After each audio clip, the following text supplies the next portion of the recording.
các bạn, hôm nay mình sẽ giới thiệu với các bạn slime của mình mới vừa làm. Mới vừa làm luôn. Vâng, rất là đẹp.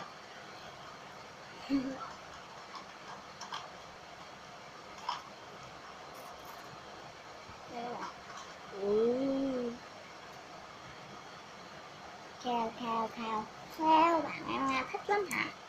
Đúng rồi, Anna thích lắm.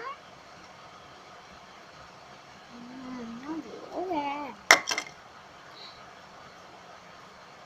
Xin chào và hẹn gặp lại các bạn ở những video sau.